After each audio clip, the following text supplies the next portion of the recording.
please be on All Stars 5? Please? Hell no, I ain't doing no goddamn All Stars 5. Nina, you're on. Oh, hey, I'm Nina Bonina Brown, and you are now watching the Nina channel.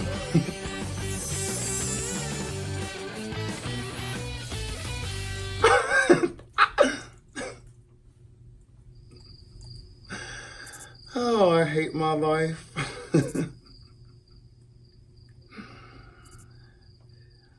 Okay, how long do I have to smile? Oh, we're done with you, Nina. Fish and chips. Oh my god. Hello guys, welcome back. We are doing another sit down, spill the tea, raw tea. I don't know what to call this bullshit. Y'all know I don't know. I am here with somebody who led me on for the past 2 years by doing a goddamn interview with me. But, you know, I hate being messy. It's not my style. Make sure that when this person comes on, y'all show love, show respect. Don't be acting a fool. Don't embarrass me in front of company, okay? Y'all know how to behave, piggies. And when she gives her tipping information, tip her, because I couldn't afford her. I couldn't afford all this beauty. So make sure y'all tip her when she gives her information. Give it up. From season 9 of RuPaul's Drag Race, All Stars 4 of RuPaul's Drag Race, Farrah Moan. Hi, everybody. Hi, Hey. Pierre. Hi, Farrah. How are you? I'm doing so good. How are you? So good.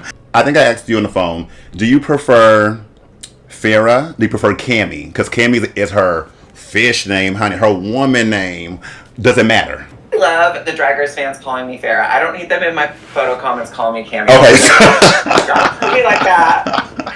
But I love Cammy because you know Cammy for me is from Street Fighter. Were you inspired by her at all or no? No, my name's just Cameron, and yeah. funny enough, a lot of people just kind of named me Cammy. They just call me Cammy in passing. I was like, that's kind of cute. Thank you so much for sitting down with me. Oh, she's bending down not because there's somebody's down there who she's trying to like give a blowjob to. She has a dog down there and there's things going on. I actually, one of my earbuds just rolled across the floor. Go ahead. Do you still moan for the people at all or no? Do you still do the pheromone moan? I'll do anything that the people ask of me. You know, one of my favorite things is they'll be like, oh my god, Farrah Moan, I love you so much. And I'm like, you don't love me. Oh. Picking on this piece though, is this a unit? Have you been growing your hair? Is it extensions? Can I ask? Oh. This is my real hair. Oh, she has some real wigs. It's cute. I mean, I've been growing my hair out for 5 years, but it stayed the exact same length because right. It's just so bleached it breaks off at the end. So right. We've got about like this much. Oh no, about this much is my hair, and then this is extension. Basically. Oh wow. But the clip-ins add a little volume, so. Because the last time I seen you was back in 1975, and you had some hair then that was like kind of like to your neck-ish, I think, like kind of neck area. So you haven't cut your hair since. Same length. Oh. Clocked. Same length. Oh, so tell your mom I said hi, and y'all, her mom is really sweet. Tell her I said hi. Hey, mother Cam, Aunt Cammy, Mother Farrah. Mother Moan. I talked to her on the phone after we caught up recently, and she was so excited. I was just on the phone with her before I started getting glam today. Right. She's so happy I'm doing this. She can't wait to watch, so she's definitely watching. Oh, hey, Mother Moan. Where can we start? First off, just tell people that may not know who Farrah Moan or Cammy is. Like, all the basic questions. When did you start dabbling into drag? Well, I had always been a little cross changer since I was like old enough to walk. Like I had dresses, and I liked painting my nails, and I liked to play with My Little Ponies, and I liked to play with Barbie. My Little Ponies, Don't get me started. Go ahead. No, seriously, wait, hold on. My little pony, all in a twinkling, spring is here. My Little Pony. Yeah. Can we? No, for real. Like, did you watch the newer one that was on whatever network that was? Okay, no. You mean the old school one from back in the day? The old school one, My Little Pony. I like the '90s My Little Ponies with the little tree trunk legs. And as you should. Like So cute. As you should. Yeah. I love that show. Oh, yeah, as you should. So I remember telling my mom like as early as like 3-4 years old, like, I'm a girl, and she was like, well, no, you're a boy. And I was like, well, then I'm going to be a girl when I grow up. And like, when I was being potty trained, like, I never wanted to stand up to pee. I always sat down because that's how my mom did it, and that's like, I would go sit down to pee. So, okay. Yeah, like, I didn't start learning that, like, me wanting to express myself in feminine ways was wrong until, you know, like... Elementary school. Yeah, so then it was like a suppression of that for a long time, trying to learn how to, like, assimilate to the patriarchy, rigid social norms. And in middle school and high school, I had, like, some hair pieces and some makeup and some girl clothes that, like, I would dress up at home alone in. I would say, like, real drag, like, as far as that is concerned. I feel like early 2012 was really when, you know, like, the wigs and watching the makeup tutorials and buying dresses at the Savers Market. Can I cut you off really quick? just before I forget my thought. So I want to go back to maybe two things. I want to go back to, like, the school thing, because I really feel like, of course, school is important, right? We all need an education. We all do, right? But I really do feel like when you go to school, that's when you start experiencing stuff that you normally wouldn't if you were home. Unless you came from, like, an abusive home, but, like, you start hearing ignorant stuff.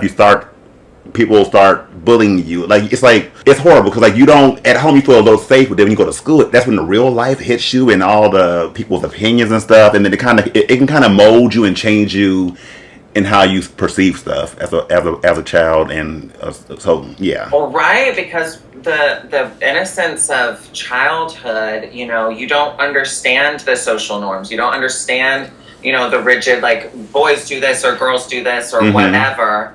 And I guess, like, some parents are pretty strict about enforcing that on their children. But, you know, I grew up with a single mother, and she was pretty... I mean, my dad, when he was alive, he didn't love that I played with Barbies and wore dresses. But, you know, he was around as little as possible. So my mom always, you know, painted my nails for me and let me wear my dresses and stuff. So, yeah, it was kind of a rude awakening, being, like, introduced to, like, society, and then being kind of made to feel wrong for everything that I liked, because I didn't know it was... children don't know that, or shouldn't be... I mean, God, there's so many things we could talk about here, but, like, kids shouldn't be taught that the things that they're interested in are wrong for them to be interested in. Like, kids, the beauty of a childhood is that you just should be allowed to be free. Magic. Or what you love. Yeah. Because if I recall, did you bring up your father? Because I was going to ask you, did you bring your father up around season 9? Like, was that something that you kind of mentioned around that time, as far as, like, him not being there and y'all kind of not getting along? Or am I making stuff up? Because I remember hearing you talk about this before. No, we definitely did. Okay. It may not have made it to the final cut. Our episodes were so short. There's so much from season 9 that didn't make it into the final cut.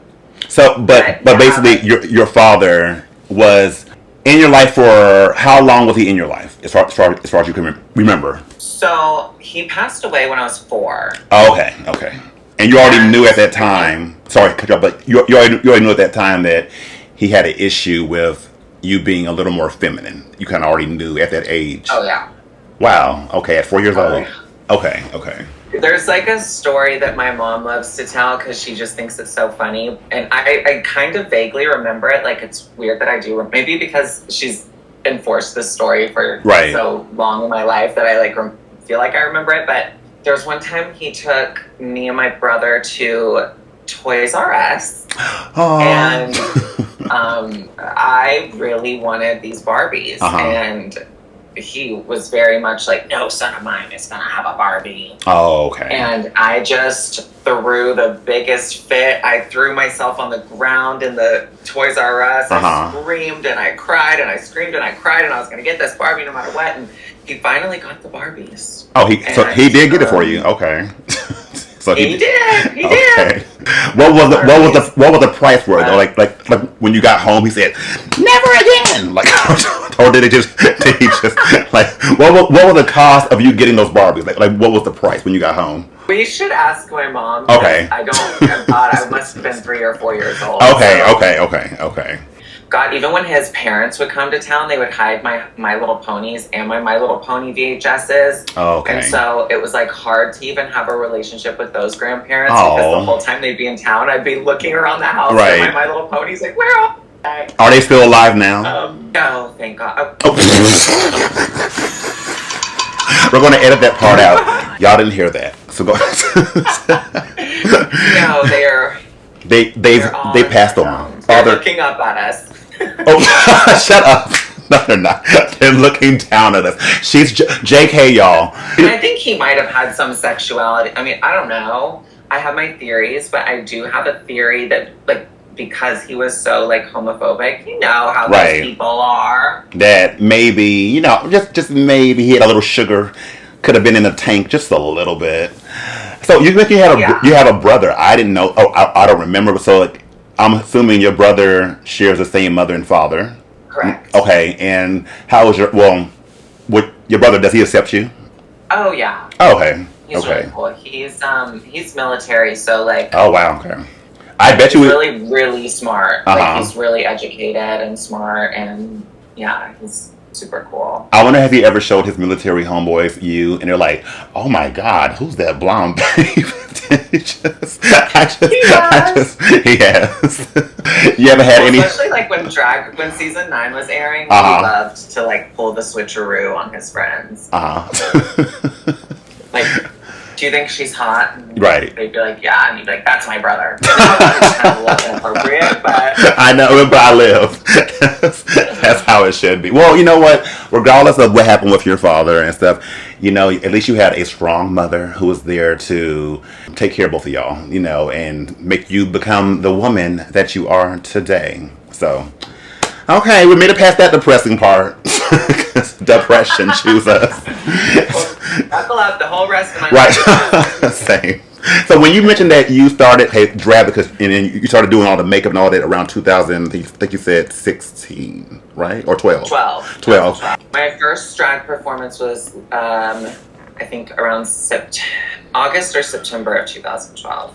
When you started with makeup, though, I know you were inspired by your mom. I think we all are inspired by our mom.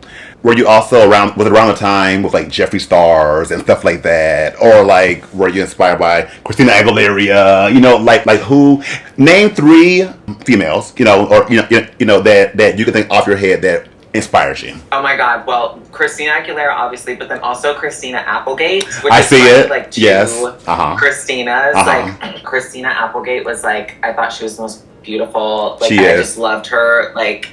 Her little button nose, like all the movies she was in, and right. And then, oh my God, and then like Marilyn Monroe for sure. Okay, it's funny you mention her because I want to come back to Christina really quick, but like it's funny you mention because like whenever I've had conversations with people, his name's Tommy. He does drag, and he kind of has your head shape, but a wider forehead. And I say this because Marilyn Monroe, they have like a heart shape. Kind of like head. Yes. And you have that. So that's why I think it's easy for you to kind of like do that because you have that heart-shaped head. And as far as Christina, really quick, a movie that I love, a few of them actually. Don't Tell Mom the Babysitter's Dead. That's it. You've seen that, right? Oh my God, yes. I'm poor. That was like yes. the movie of my childhood. It's so crazy. That movie's crazy. It is. I love it though. Yeah. So you chose some good one. So were you a Jeffree Star girl? I'm just curious. Like, was he somebody who you were like, I gotta have all the highlights. I gotta do that. Hey, it's me, Jeffree Star. Make sure you get my new lip gloss, Apple Pussy.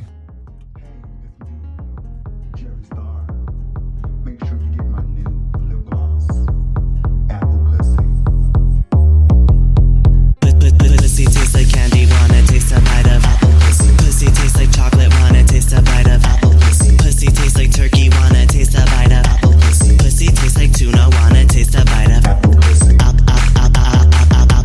Apple pussy. Apple pussy. Pussy.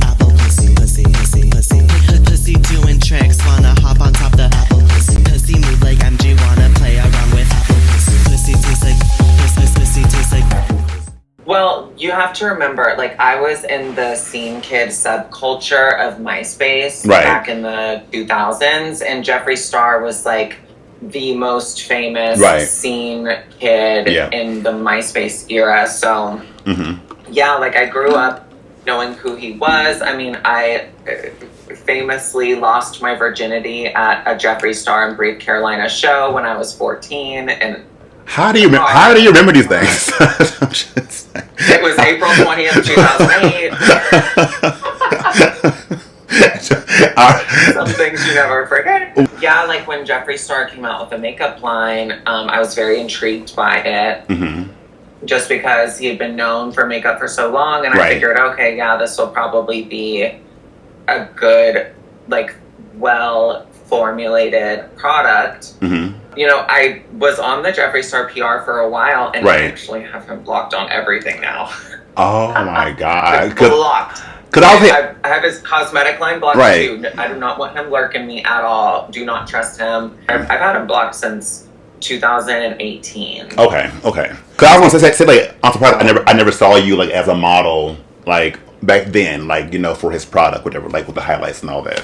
Okay, I was curious about that. Thank you for sharing that. Funny enough, I didn't like his highlighters. Oh. So you know, hold on. I have to give you, and this is because we're going to get there, but I know that certain words trigger people.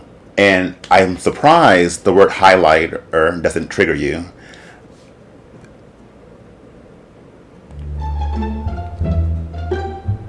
Why?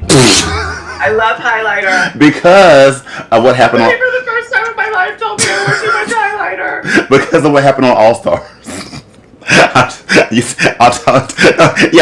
We'll get there though. Curious. What's the favorite highlighter of yours? The top three were, number one, well, let's start at three. So 3 was the Charlotte Tilbury Moon Glow highlighter. Number 2 was the Rare Beauty pressed highlighter. And number 1 was the Dior Backstage Glow Face Palette in shade Universal. Okay. And that is the one I have on right now. All over. Can you put your face all into the camera? Go ahead, just touch the lens with your cheek. She's moaning, y'all. It's so bright. Why have I? Maybe I'm wrong, but why have I never seen you with your own makeup line? Because there's some queens that secretly, I'm like, how the hell did you get a makeup line? Why have we not seen you with one? Well, I spent 2 years formulating one for Trixie Cosmetics. Okay. That never came out. Okay. Well, I think I sent some shade there, so we're going to just leave it at that. Okay. No, there's no shade. Okay. I mean, listen, it was supposed to be launching, and then the pandemic hit, and there was just a lot of, like, shit going down in 2020. Like, 2020 was just, I think the cards just couldn't align that year. Okay. Something like that. So your first drag show, was it a miss? Or would you say it was perfect? Did it go as planned? My first performance was kind of a mess. Okay. But not really. I lucked out because a lot of people came out for the show. And so I didn't have to do much performing. I was just running around grabbing money. And then my second performance went well. It was a drag contest in Austin called Austin Sex Drag Superstar. Are you from Austin? Shout out to Nadine Hughes. Are you from Austin? Yeah, well, I'm actually a Houston girly, but as soon as I turned 18, I moved to Austin and like started drag. So like Farrah Moan is from Austin, Cammie is from Houston. Okay.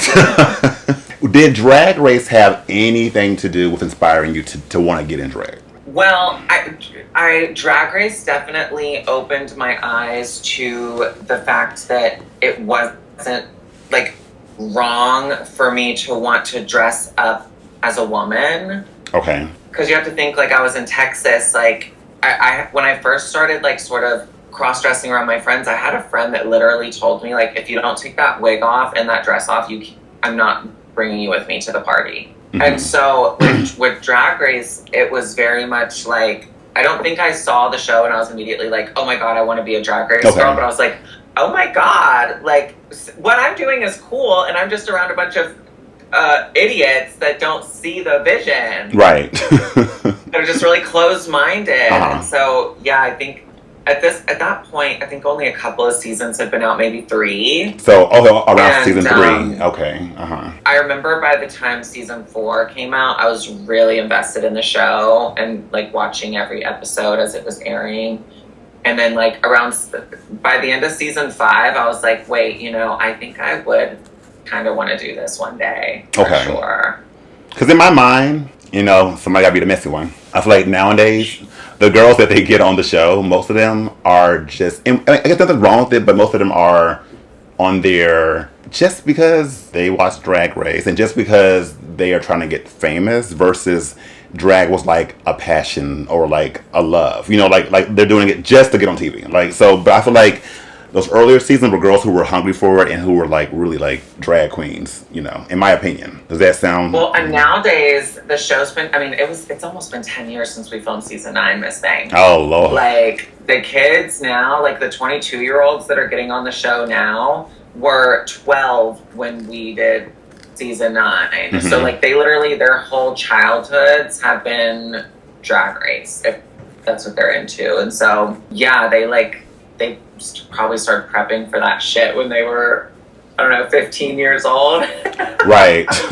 On our season 9, back in 1962, I believe. Did you audition for any other seasons before season 9? No, it was my first audition. Okay. And you got on just like do you remember the process? Do you remember how long in between you sent in your tape to like hearing like an email or like anything like that process? Yeah, so I was still living in Vegas and I actually drove all of my drag here to Los Angeles to film with a videographer here. Okay. It was like a monumental undertaking. It was at that stage of my life, getting that audition tape done in like 5 or 6 days, I think, of filming we did was the hardest thing I had done. And we sent it off. I think we got it in like a day or 2 before the cutoff. Okay. I know it wasn't early. Right. Okay. You were pushing it. And then I think they immediately sent something back. Like they immediately were like, we want more like footage of you performing. Okay. And so I sent them immediately some performance videos, and then I didn't hear anything back for like a month or 2. Oh, wow. During that time, did you think like, well, I guess they don't want me?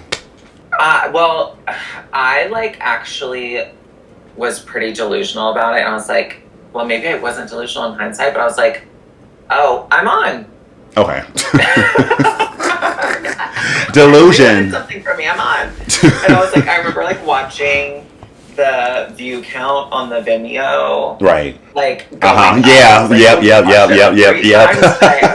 Those of y'all that don't know, when we do, well, they probably different now, but like back then when you audition, you had to send your video to Vimeo and then you get them like a code or something, whatever. And then they watch the video. So it's only you that see the video and the producers. So you're sitting there oh, it went to 3 or 4. I think they're watching. So it's funny you said that. So yeah, we send our auditions to Vimeo. Go ahead. I think mine had 7 or 8 views by the end of it. Okay. So at that point I was like, oh, they have just watched this over and over. I'm on the show. Right. I also was there was so much writing on it because my life was such a mess and I was so financially unstable and I was in between living situations, and so I just needed it to save me. And I remember collecting all of my Lucky cigarettes. At the end of your pack of cigarette, you flip one and it's the Lucky. For those of us, no. For those of us that don't smoke, what the hell?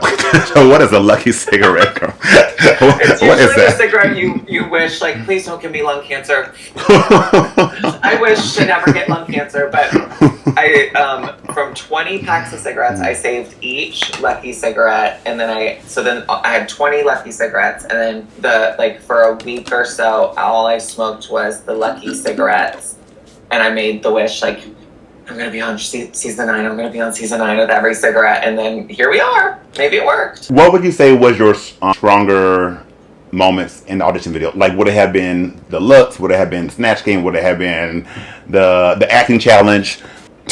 Probably my Genie in a Bottle lip sync was my favorite part. Okay. I did the opposite of Asha's. Like Asha's was a whole like music video clipped together with all these looks, and mine was just me and a white wall background with a gentle fan and a slowed down, like intimate version of Genie in a Bottle, and I just let the wind gently blow my hair, and I just looked into the camera and I gave face and I did all the breaths, and I just like really put my whole pussy into this lip sync, just given all face, all lips, like every breath, everything, just a very intimate lip sync. Right.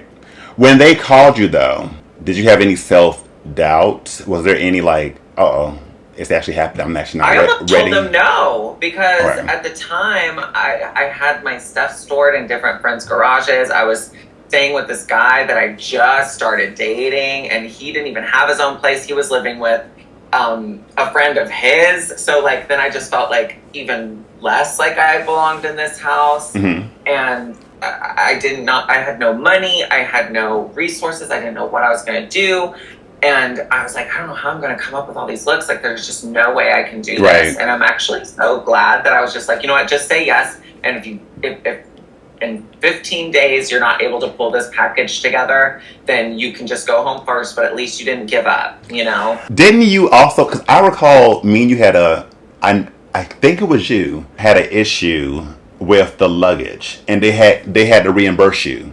Didn't it happen to you too? I didn't have enough money for the luggage. Right, okay. When I got to the airport, and so my, the guy I was dating at the time fronted the cost for the luggage, which was like $500.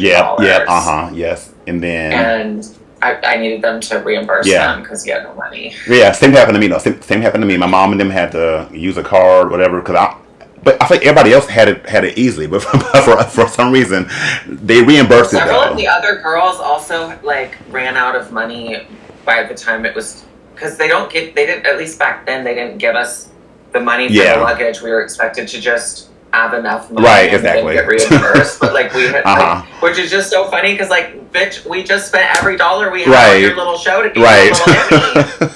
What, like, did you feel like riding down a dirty old window, down below in the city go passing by, we're the kids of America? Like were you feeling your like clueless moment, right?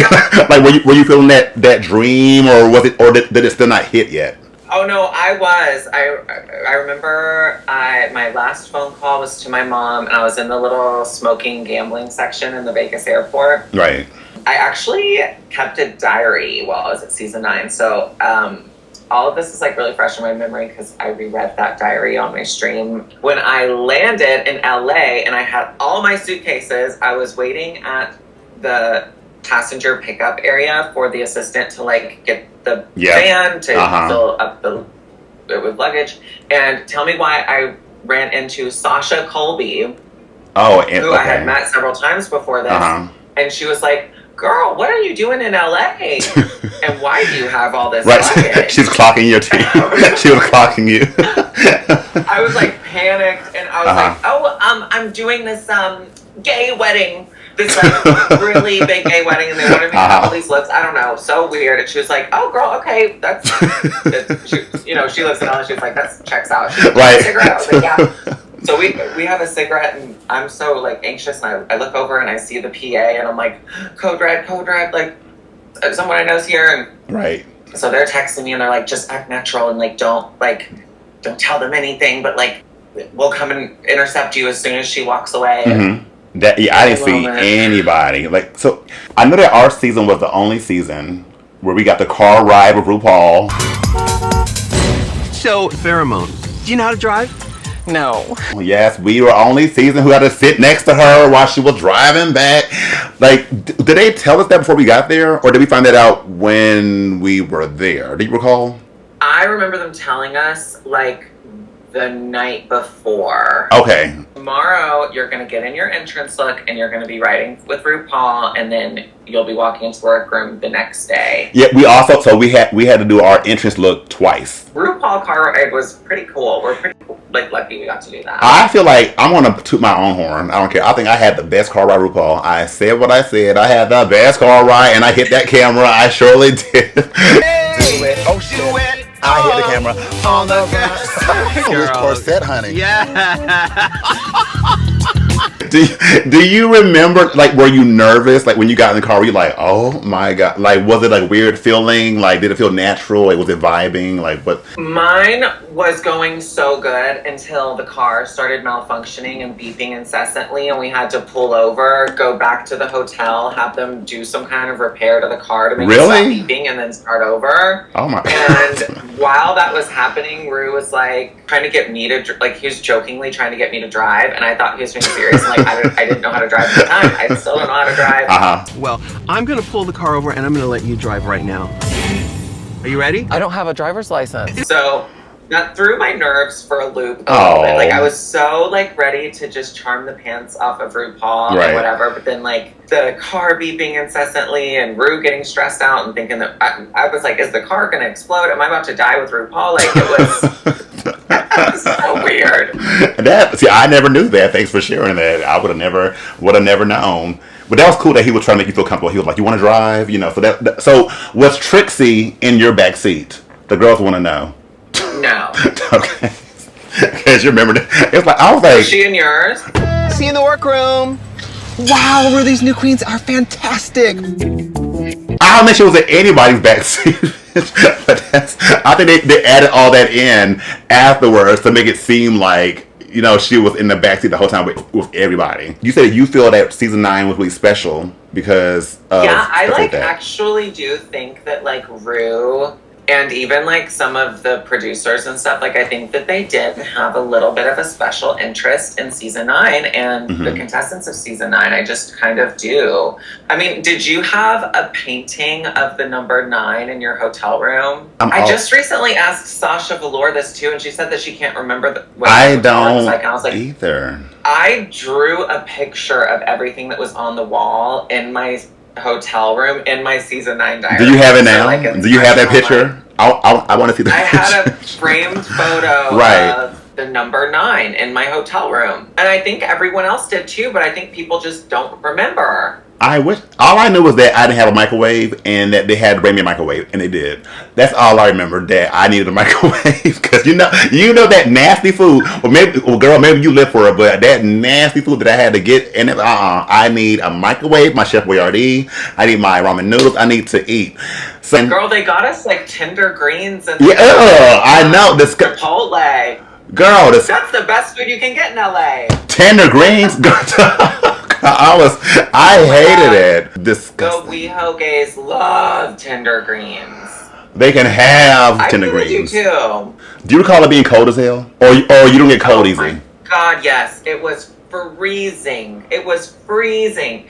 What were you doing in that small trailer? And were you thinking, am I walking in last? Am I going in first? How is this? You know, like the waiting area that we're in.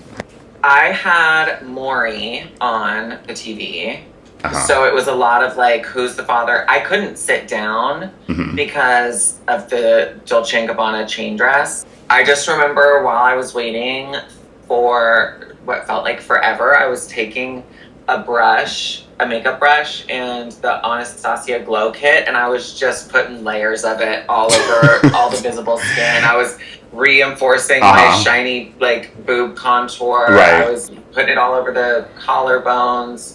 And I kept feeling like they need to get me in there sooner or later, because this is, like, the makeup, everything's about to just... Right. It's torture. It's torture. It's torture. It's torture. You're just waiting, because, like, we were on... What were you doing in yours? I was waiting. I was there for a long time. I started thinking, I must be last. Which, in my mind, when you're last or first, you're that girl who's going to go far. I was like, I'm sickening and I'm going to go far, because I was like, it's taking a long time for them to come.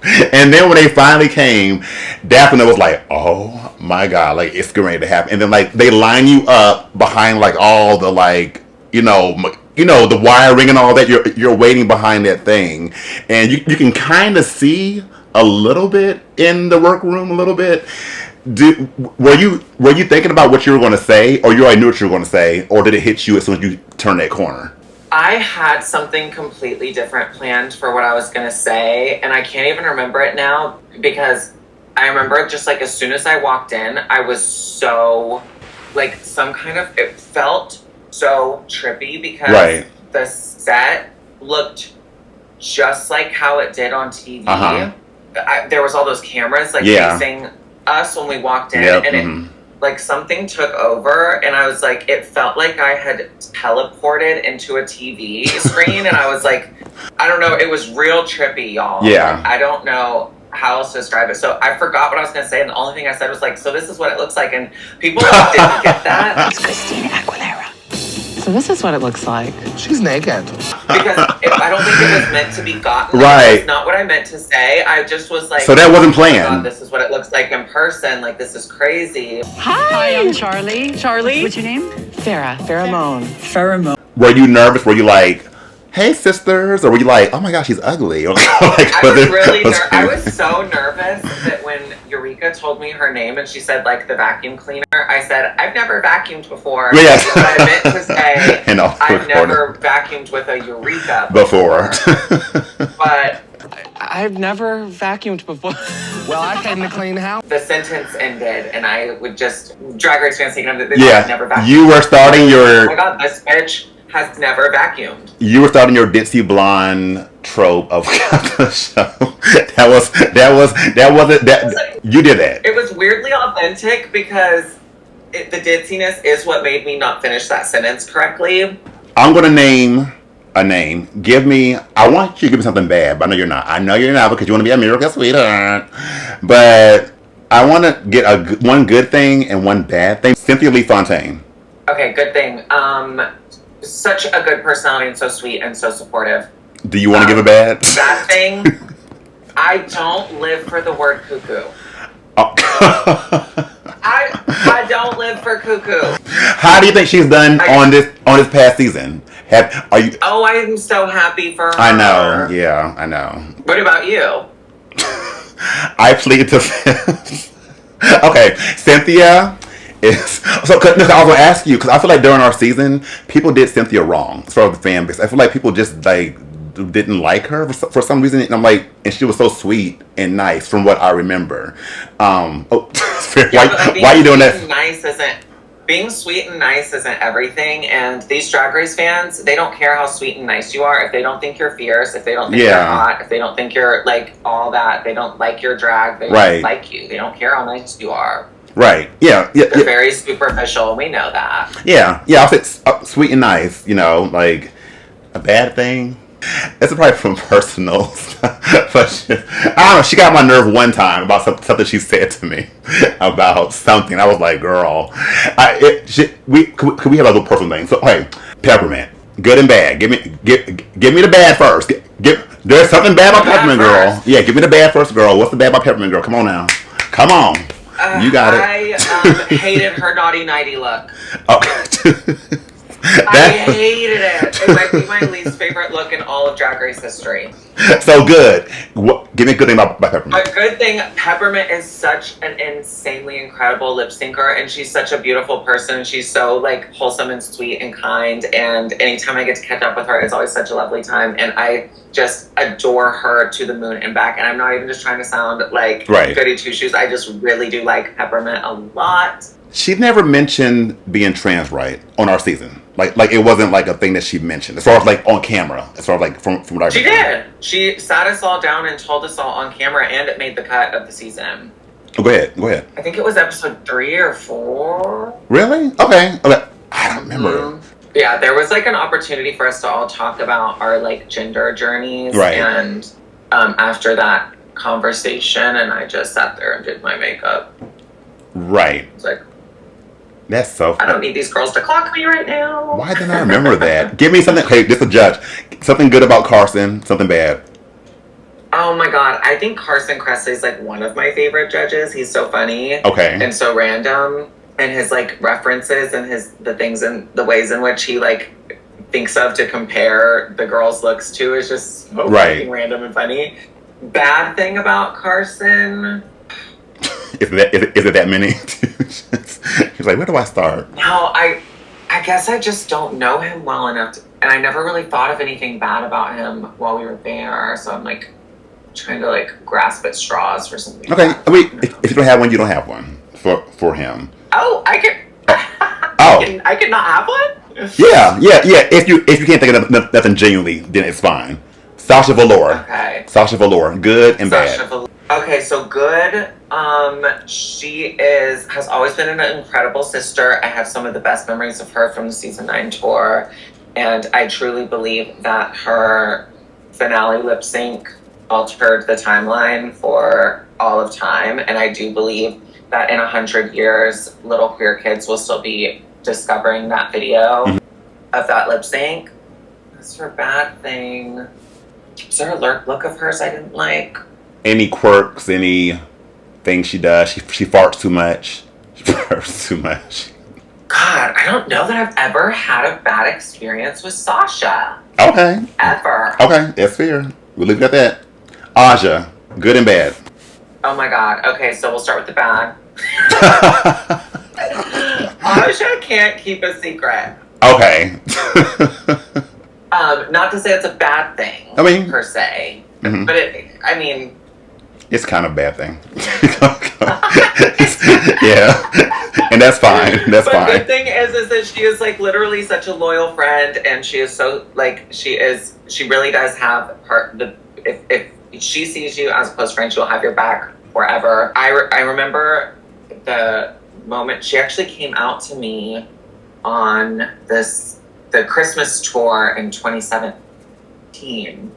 Was it 2018? I'm sort of getting them all mixed up. We were in Houston, and we were kind of tipsy, and we were outside, and we just started like having a deep emotional conversation to where we started crying, and then like she like came out to me, and then like I was like, "You're a beautiful girl too. You're beautiful. Don't let anyone make you feel that beautiful." So the next thing we know, we got surrounded by fans, and they were like, "Can we get a photo?" And we like look over, and we have like our mascara running down our faces, and we're like, "Sure." So you knew that she was heading that way before we all knew, like a while ago. Okay. See. Yes. News, honey, because I had no idea. Alexis Michelle, whose last name rhymes with hell. Give me good and bad. Where you want to start at? You go. You take the route. Bad or good? Where you want to go? Let's start with the good, because I feel like her edit, especially after just rewatching season 9, is so awful and just does not show like what an amazing person she really is. Like, I mean, from the moment I didn't have a workspace in season 9, I didn't have a station. She volunteered. She was the only girl that cared enough to volunteer to let me share half of her station with her. And, you know, she helped a lot of the girls with sewing things, and she was generally like pretty uplifting and supportive. Hold on. Wait, we know that because she sure tried to make all of us feel bad when she had during the fur challenge. She was like, "None of y'all told me." So I'm just like, "Girl, you didn't ask me." But go ahead. Well, the fucked up thing is I kind of liked her look. You did say that. I felt like it was better than mine. My faux fur look was so bad that I didn't have anything else. But no, yeah, so I guess like amazing thing about Alexis is that she is giving, really genuine and sincere, and is an amazing friend, and her drag is so gorgeous and polished, and I love her like gown collection. Bad, I mean, the fans are going to call you out if you don't give anything bad, because you know how they feel about I guess she's just a little promiscuous. Well, it's funny you said that, because I was going to ask you. I was going to ask you because you surprised me the other day. I mean, I think I could say this, that you're a top. And now, maybe you mentioned, but I was like, I said, oh. So Alexis recently posted some pictures of her butt talks. Would you top that? Top that. Well, stop that. I don't really give a about trying to top that. Top that. Stop that. Don't you top that? I could never imagine doing anything sexual with a season of Girls. It would feel like a sibling. Okay. Like. Okay, fair enough. I just had to ask. Yeah, she's very handsome. Okay. Charlie Hot. Now, we had talked about this, and I know you had some things to say, but just for us on camera, give me something good and bad about Charlie Hides. Well, so like good, I felt really connected with her while we were filming the initial segments of the show, and I found myself really inspired by her, and I really was fascinated with like her like journey of drag and how long she'd been doing it, and how she was so much like she was like the oldest contestant in RuPaul's Drag Race history, which kind of gave this sort of hope that like the career path we chose had longevity to it. Mm-hmm. But negative, like I just feel, or bad, I guess, I just feel like she made a lot of excuses. I felt like there was some dishonesty there. I feel like... Do you want to elaborate? You want to elaborate on because Farrah feels really different about the cheerleading challenge. I'm clocking her tea. I remember, could you clock me too? Because I don't remember telling RuPaul that, but maybe I did, but like, Farrah, you tell me if it's stop or not, but Farrah thinks that Charlie was pulling one with the rib journey after the cheerleading thing, and why she didn't want to lip sync. I think she could have been hurt, actually, but I guess Charlie did also tell me that she just didn't feel like lip syncing. So is that kind of like what deterred, that's the bad thing you're saying right there, the kind of negative part? Excuses. Right. Okay. Like, I also heard from across the room her say, I hate this song. If I get chosen to lip sync, I'm not lip syncing to this. Song, yeah. I don't lip sync to Britney Spears. Yeah. And so when it didn't happen, that made sense because that is what she said she was not going to do. And then come, a few months into the airing of the show, when her elimination episode aired, and there was like something about diarrhea, there was something about broken rib and all this other stuff, and it was just like, wait, what? I don't know, an event or a red carpet, like, what do you think about Charlie's broken rib? And I was just like, what broken rib?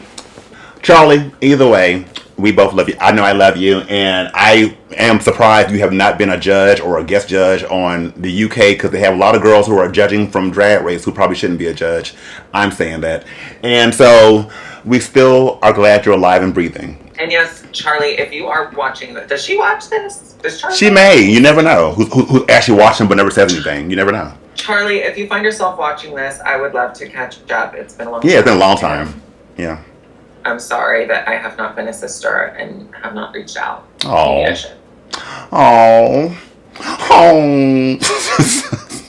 Eureka. Give me a good and bad. Good is that she is such a fighter. Mm-hmm. And, she really does. She's an excellent drag entertainer, and she is so good at what she does. And, when she's in her right mind, she's a really good friend. Mm-hmm. Bad, I just wish she could just get it together just a little bit. Right. That's it. That's all I'm going to say. Okay. Yeah. Well, because I was telling her that I feel like during season 9, just from what I remember, I feel like she was close to like me and you. That's what I really felt like. Like she was close to me and you. Yeah, I'm disappointed with her because I'm just a little bit, because I remember looking out for her and like James and stuff when I was the one that was like really booked and traveling, and I'm like, and they weren't really getting booked like that, and I was like, I'd be like, y'all need to book them, book Eureka, you could been to my house. She met my mom. We're not gonna get on her personal stuff, but I feel like some people make it kind of big. They kind of forget about other people. For me, that's my own personal experience with her. But I still wish her the best, and hope she can get out of whatever she's in, right now. Me too. And if you're watching this, call me back, diva. Oh, James Mansfield. What was the good and bad? Good is I liked her fantasy from the moment she walked into the workroom. Uh-huh. I understood the puppet. I thought it was genius. I thought it was so cute. She walked in with a little puppet of herself. How campy, how draggy. Loved it. Shocked the other girls hated it. The voice didn't bother you? No? It didn't bother you? No, because there's lots of drag entertainers that have a persona. Valentina had a drag voice too. She said, hello, it's me, Sandy. Bad. God, it's just there's so much. It's really hard to think of something bad about James Mansfield. Her wigs. Her Gaga look. Her Gaga look. James, you made it out of this one. Kimora Black. Bad first. Oh. Oh. This is on Patreon? It is. At first it is. So, no. Here's the thing. Keep it real. On Patreon, I'll put it there. YouTube, I'll edit whatever out. Alright, so for the Patreon exclusive. Okay, moving on. My arch nemesis, allegedly. Shake a leg. The one shaped like a surfboard? Allegedly. Give me the good. Give me good first, quick. Give me good. The list is as long as a freaking CVS receipt. Oh girl. Give me one girl. One good thing about Shay, okay. She is a really true, genuine, loyal friend. Okay. Through and through. Okay. To anyone that she has in her life, she is a ride or die for always, and I love that about her. Bad. And so bad. Ooh, where do I start? I'm kidding. That's the hardest. It's hard to find something bad about Shea Coulee, y'all. She's actually like a really good person and really fierce at what she does. And I think everyone knows that. It ain't hard for me. Valentina, give me something bad. Oh my God. Well, her fan base. Oh, they were pretty bad to us. Okay. In season 9. Okay. That's a bad. Hey, go ahead. Good. Give me a good. Good. Valentina really kind of was the star of season 9, and I didn't see it at the time, but rewatching it this year, I feel like I see her character in season 9 in a whole different way, and like she really was the star of season 9, and she was always late getting her stuff done and ready. So like I remember one time asking her, and this what she told me sticks in my head all the time. Pierre, like anytime I'm running late for something, I'd hear her voice in my head. And I said, Valentina, do you ever get anxious like when you're running late? Because like I get so panicked when I'm running late. Like, I can't find the makeup brush I just set down. Like I'm losing my shit. And she goes, no, the show starts when I'm ready. Yeah, I remember her saying that too. She's like, they can't start without me. And sometimes when I'm panicking, I think that you should think that every time? No. Because it is inconsiderate to be late. Right. But when there's nothing else you can do and you have to finish and you're already running late, telling yourself, it's okay, the show will start when I'm ready, is so weirdly calming. That we think Valentina, I think Valentina came in there prepared. Like she was, like whoever she's, she had some connections. She already knew how to be TV ready, the personality and all that. She was TV ready. We came in there naive, like, oh my God, cameras. Oh, they all love us. But she was ready. She was ready. Yeah, she knew. She had some tips for sure because I just drooled on my chin. I'm like, is that highlight or is it true? Y'all, see, she's not perfect. You see. Oh, I'm so far from that. She's human. I think you're gonna have a lot of bad for this one.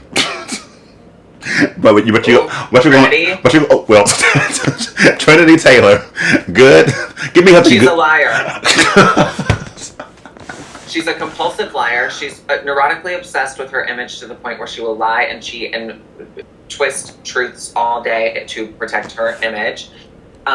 She's a horrible friend. She's not loyal. She can't keep any secrets or can't even remember the right way to word them when she's telling them to everybody. I do think that there's some transphobia there. But she's trans, though. Oh, right. Oh, right. She's also black. Oh. Our favorite black trans contestant. Or what the hell? Alright, something good.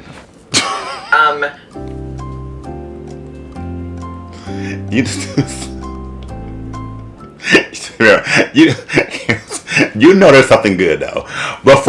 Think about before all the mess, before all the drama. Like, she was helpful on season 9. She was helpful with stuff. She didn't help me. I didn't need her help. There's something good. Oh, you know what she did? She styled her wigs for for the big hair. her playing my mom in 90210. I thought that was fun. And you know, I did have like some pretty good times with her on the road for the various tours. We did fight a lot. Right. When she's good, she's really good. And when she's bad, she's the worst. But they have history. Like a past history of things that a feud that was on, I think, Twitter, something like that, online. So this is where this comes from. It's not coming out of nowhere. They have a history. So this is where she's coming from. So y'all can look all that up if y'all want to. They know. For me, Trinity is, I think because she thinks her shit don't stink. That, you know, because she's so, like, you know, she is a well-rounded drag queen and stuff, and so I feel like she's very hard on other people who may not be up to her standards, and she's like and she will really judge you a lot. Besides that, when she is good, she is good. Because I remember she was going to actually make me a dress out of my shirts, out of my merchandise, and I never did do it, but she has good to her. She does have good to her. Deep down there. RuPaul. Ain't no party like a cha-cha party, cause a cha-cha party go. And don't kiss butt to get on another All Stars, girl. I want the good and the bad. Give me bad. Give me bad first. Give me bad. I mean, I've said this before. I think it was like really weird. And you know, it's not really like a full RuPaul thing. I think there's more hands that play here, but I do think it was really weird for them to double up their production while we were all in lockdown and while every gay club and theater was closed down. I do think that was greedy. I do think that like kind of fucked up our entire industry for years to come. Okay. You know, oversaturating a paralyzed market was kind of crazy. But good thing about RuPaul, like, I mean, RuPaul changed my life, and every memory I have from season 9 and even All Stars 4, she was so fun to be around. She was so funny. She felt genuine a lot of the time. Yeah, I think that she really believed in all of us and saw something in us and hand selected us for season 9, and I will always be eternally grateful for that. And I had a really good time filming that season. So I'm going to ask this, and you don't have to answer. At one point, or do you think RuPaul's been transphobic? I think that she's been like violently transphobic? Probably not. Do I think that she's been ignorantly transphobic? Perhaps. And that's an easy thing to be and to do. And we see it all the time, even within our own community, just like not really knowing how to go about wording or saying certain things, and then it being really taken really far into left field when it like really wasn't maybe the most damaging thing she could have said, but like still a little bit. And I think that we're seeing, you know, amends in that regard being made with her sort of executive decision to be a lot more trans exclusive with, you know, the cast of the show as of the last few years. So, do you think that's forced or because it's genuine? I think it's genuine because RuPaul's not really the kind of person to crumble under pressure. Like, Ru is going to do what Ru wants to do at the end of the day, I believe. Those producers can try and push her in one way or the other, and it's still going to be Ru's decision to make. You know, it's like, I want to think that, then at the end of the day, the show is ran by some old white men. So, I mean, I don't know. Because how long were you on season 9? How many episodes? 8. Okay. See, isn't that funny? Because like in reality, when I got sent home, there was only like 1 week or like maybe some of a week of filming left. Like that's how like, yeah. Like that's literally how far like we made it as far as filming wise. Give me 3 favorite challenges. Oh my God, Kardashian the Rusical. Okay. Wait. Do you remember your lines? Do you remember your parts? I'm Kylie. I'm the one with the lips. 80 million fans. My makeup tips. My own clothing line and my own mouth plumper. I got a Jenner face and a Kardashian jumper. How do you remember that? How do you remember that? Girl, I loved it, and that's why it was so funny and like kind of ironic that I ended up in the bottom, because like I loved the challenge. I had so much fun with it. I just thought it was so like cute and cheeky, and like I was a fan of Keeping Up with the Kardashians. I used to watch it with my mom when Right. it first started, like in 2007. All I remember is, I'm Chloe, I date ballers. Girl, cause you know, that's all I remember. Your boy's favorite. You know it's true. But you already knew. But somebody did want to ask. No, I will be honest. They said, I don't think Shay should have won the challenge. oh! Wait, they said, do you think she should have been Black China? Or like, who were you think was going to be Black China at that time? That's what they want to know. Okay, this is something I've spent years contemplating. Okay. Here. I initially felt like you being Black China would have been amazing, right? Okay. But because of all of the hysterical memes and everything that has happened because you weren't Black China, right? I feel like even the song Alexis Michelle, your last name, it rhymes with hell. With hell. You're a demon. You know how do you know all this? Oh, I know the whole thing. I listen to it all the time. Still to this day. And it goes up on my page. I'm telling you, that was so iconic of you.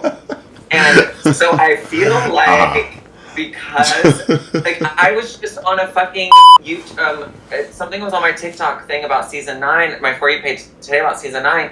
And someone literally was like, Nina should have been Black China. And I'm like, I just feel like the movement of you shouldn't have been Black China. Right. Feels like you needed to not be Black China in order so for that we could have this timeline of this amazing you should have been Black China. Like, because imagine if you were Black China. Right. If you don't mind me just speaking on that just a little bit, as far as like just that. Yes, that please. Because like, we talked about it on the phone a little bit.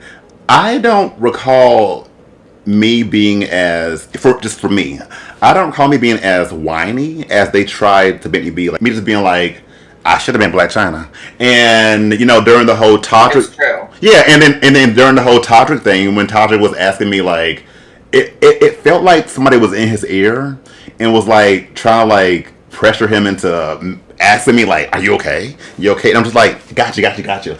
And they made it seem like I had such a nasty attitude. And then I didn't notice, but he made a video saying that I was one of the worst people he's worked with. Like, trying to, like, damage my rep. Right. Over what? Because I said, got you. I was like, I'm like, why would you say that as a fellow Black guy, knowing how people perceive some Black people in Hollywood? Why would you say I was one of the worst people to work with? So it felt very set up to me. And just the whole, like, right. See, I see your face. Exactly.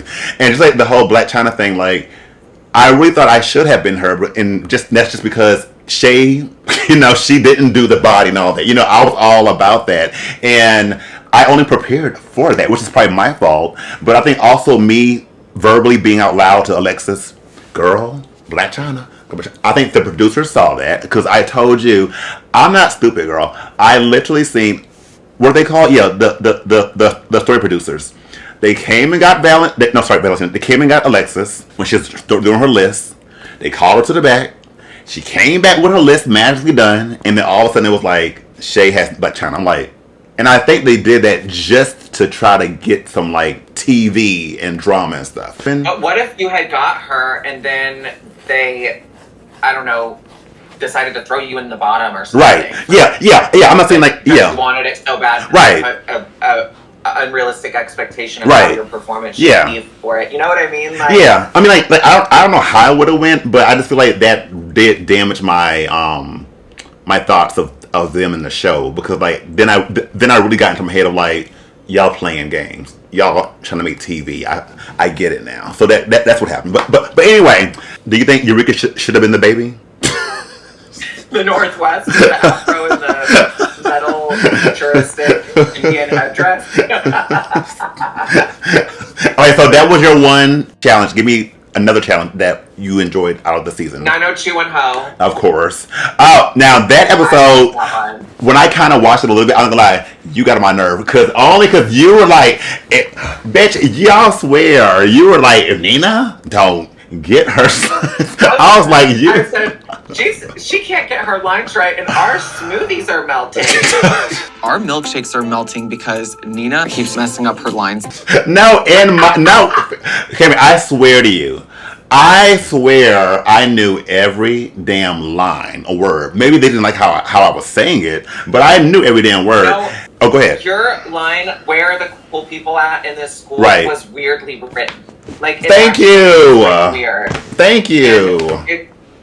Where are the cool people at in the school? At the time when we were actually there, I couldn't fully hear like what the line was, what it was supposed to be. But then rewatching it, I was like trying to say it myself, like, where are the cool people at in this school? It should have been something like, so where are all the cool people at?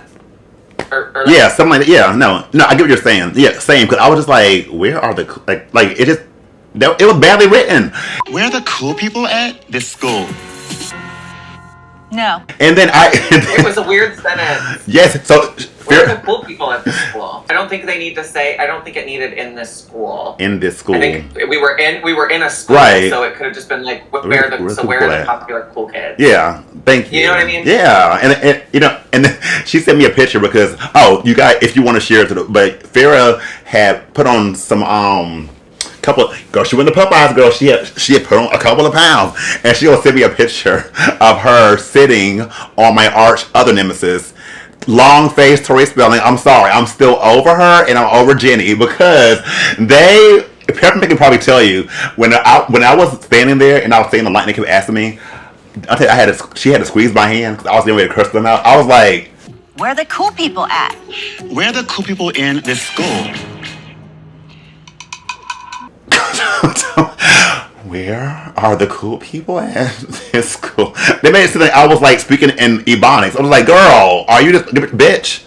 In 90210 lore, you kind of were a little bit set up to be their least favorite because your character that you're playing was Shannon Doherty's character.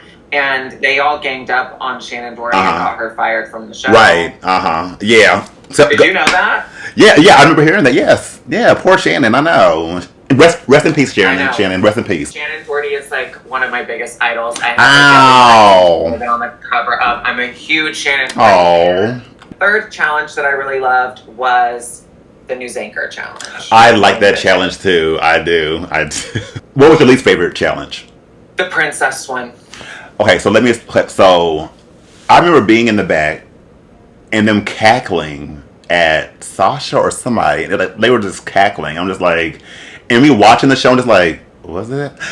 So people out there, it's hard to know when RuPaul and them want something serious and when they want to laugh at stuff. Cause like something funny. Yeah, cause it's like I didn't think to be like I'm about to be hilarious. I was just like, I'm telling a story. This is my bot. Da da da da. And then mine was very serious. I was like, right. Like I'm writing a story. Yeah, right. Yeah. I'm not trying to make y'all laugh. Yeah, same. I'm trying to do the assignment. Yeah, they didn't say like it was a comedy thing. It was just like your sidekick and your thing. But I guess when you go on Drag Race, make everything a clown. I guess. They just be a fucking clown. Yeah. So I didn't know. Speaking of clown, you did tell me that you did love being Valentina's our thing for what Sasha and Shay won our story thing where we had like peanut butter and all that on our face and all the things. Oh and yes, y'all's TV pilot. Yeah, TV pilot. Grace Jones realness. Oh, beat me, bitch. Why did you like funny and campy? And if anyone else did that, they would have been like, "Oh, this is so funny and campy." But they liked the serious ones more that time when it had every chance to be something that could be liked for being funny. It's so confusing. Like even for me and her, Michelle and Carson were cackling a lot, and we were just like, maybe for the wrong reasons, but we were like all confident, like, girl, we did that. Snatch Game. Do you think you healed it? No. But my Snatch Game character was not even one of the 3 that I brought. Was that the one you did for your audition? No. The GG Gorgeous Snatch Game I did was something I pulled out of my ass at the last minute because I brought Lindsay Lohan, but we had just done Lindsay Lohan and Kardashian the Rusical the week before, and Sasha did her, so I felt like, oh, that's not going to be good. And then I brought Elvira. Elvira? And yes, really? I brought Elvira, and they like had to go get clearance from, because I guess they knew her, and to see if I could do it, and they like basically said I couldn't do Elvira because of the copyright character or whatever. But nowadays, everybody's doing copyright characters. But go ahead. Yeah, so we had to scrap Elvira, and then the last one was Christina Aguilera, and I just had this really, really strong feeling in my soul that Christina Aguilera would see this season, regardless of if I did her or not, and I was so scared to humiliate myself to Christina Aguilera, so I chickened out of Christina. It was actually Trinity suggested Gigi to me because I had done like a little Gigi impression. No, wait, please talk in her voice, because you did it on the phone. Just give me Trinity talking about her what was her character's name? That won the princess thing. Star. Mikey the Starfish. I just have chlamydia and gonorrhea and syphilis and herpes and fucking goddamn everything under the sun. I'm just such a fucking redneck country bumpkin fucking my cousin every fucking day. This is your future All-Stars Snatch Game right here. So y'all, Snatch Game. It is. This is your Snatch Game character. I knew I needed to stop getting filler and Botox when people started commenting like, oh, I thought this was Trinity the Tuck for a sec. I was like, we got it. So my fans think I'd be lying. Can you please tell my fans that they cut the part during the challenge for cheerleading where I did 5 backflips into a somersault, into a death bend, into a duck walk? Can you please tell them that happened? Was that for the tumbling? Yes, remember I did 5 backflips into a somersault, into a cartwheel. Yes, I do remember it now, and they replaced it with footage of Eureka falling over. Exactly, thank you. Okay, so I told y'all, the girl, see, and you can trust her. You know, I actually like the song that y'all did. Like, when we got the list of, the lip sync, I actually like, baby, I'm burning. Girl, that part, I be picking on you, though. When we had watched this thing, and when the song comes on, your little finger, like,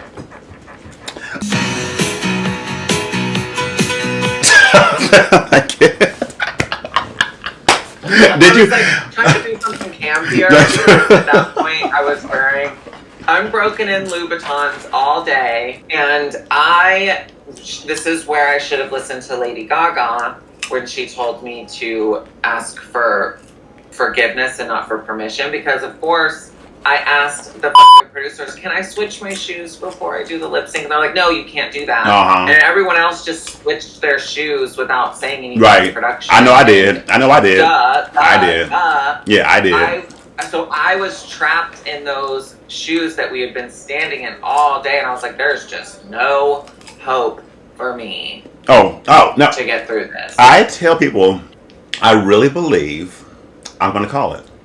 I think I started the thing of girls being able to take their shoes off or something while we're waiting, because y'all don't know. We are standing. They ended up letting us towards the end. Yeah. Take our shoes off. Yes. I was scared too, because I thought they were going to zoom in on our toes and put it in the episode and then fuck us up even more.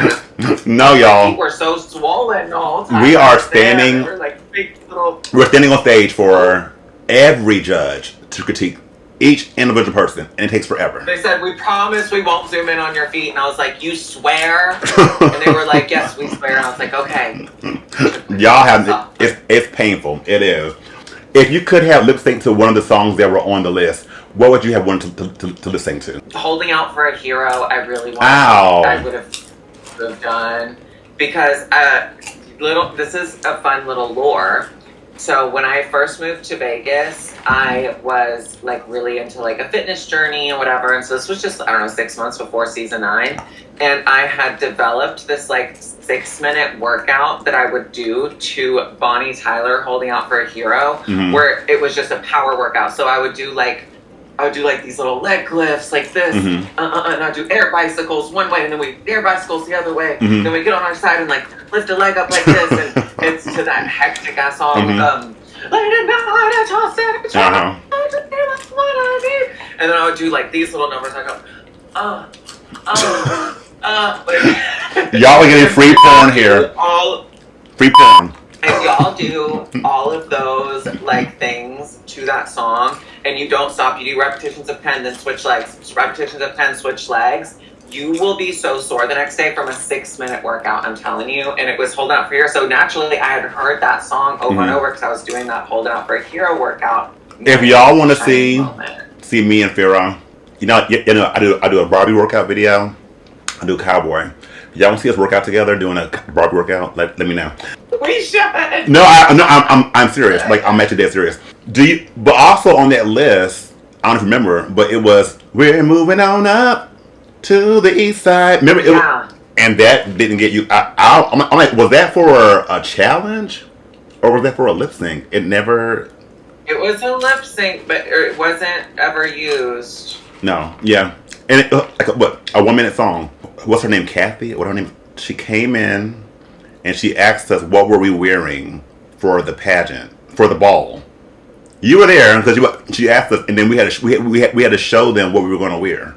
I wonder if that determined our unicorn look. Yes, I wonder if that determined like who they wanted to be there. Because I when I tell you I was gonna have some sickening looks, and I'm so mad that, but they did ask that though. They asked that what were we wearing for that thing, and then we didn't get to make it. I forgot about that, but I do remember. I put the most money into my unicorn look. Do you still have it? Which was a bummer. I do. Wear it one day. Like the star of the show was the custom hooves I had made, and then I had this like headdress made with a unicorn horn and ears, and then all this hair falling out the back. Right. Were you pulling back to your My Little Pony days? Would they have that? Okay. I kind of do have like a horse, My Little Pony shaped head. What? put down below if y'all 1 for yes, 2 for no. Is there anything else you want to say or ask about season 9? Well, I remember when we were doing my rewatch party with my Twitch subscribers. Your elimination episode had me just bawling.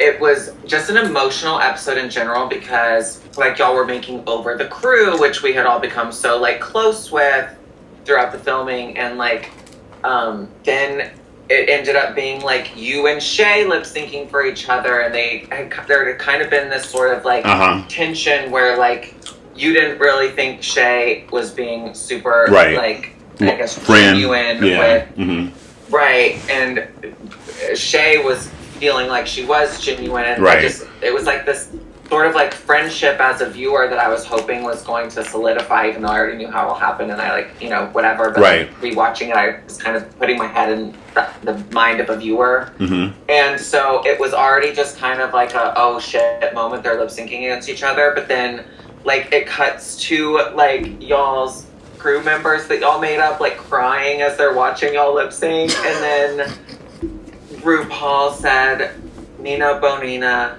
Andre Charles. Nina Bonina Brown Andre Charles.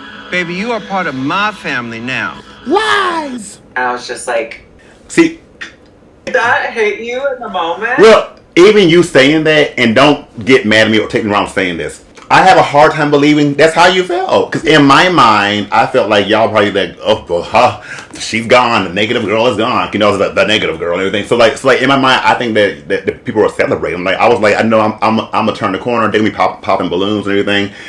Because for me, that episode. Well, see, I was already gone when. Right. Yeah, I know. Yeah. And I think I watched that episode. The only time I ever watched it was in a packed nightclub during a viewing party. And I wasn't fully immersed in it. Right.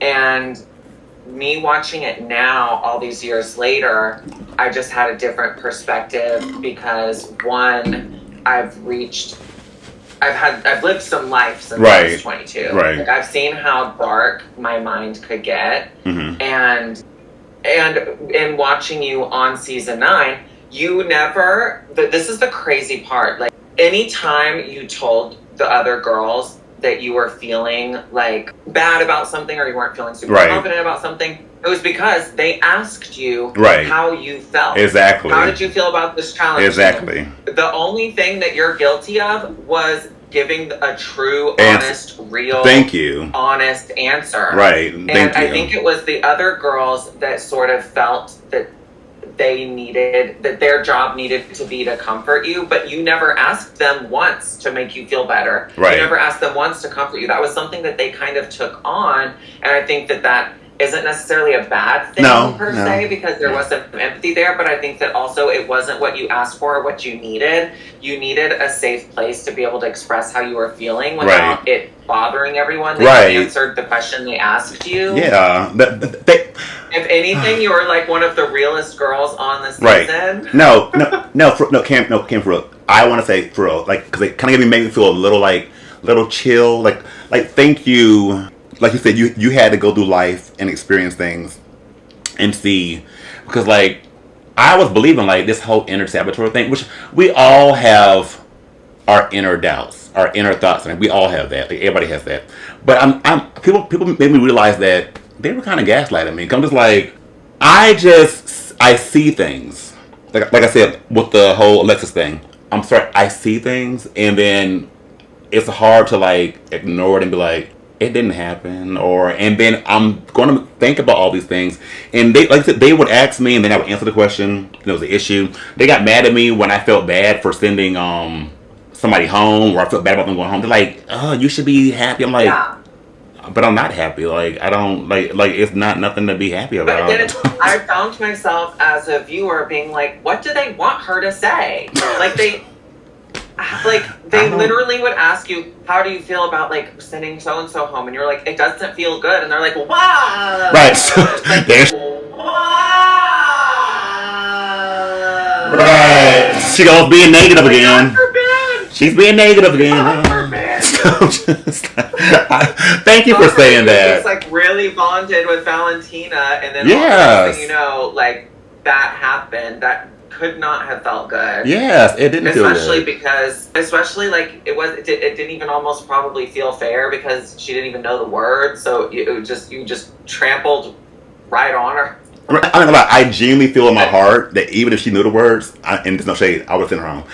And she would not have went home only because, like you said, they saw her as like a star. But I do believe that Rupaul liked me as well. Like maybe like later on down the thing, maybe no. And you know why I know you do, because this is me and you had one little moment. It was during it wasn't untucked. It was like when we were like right after Eureka's elimination. Yeah, and then you were like, Nina, on stage do you even want to be here? Do you really want to be here?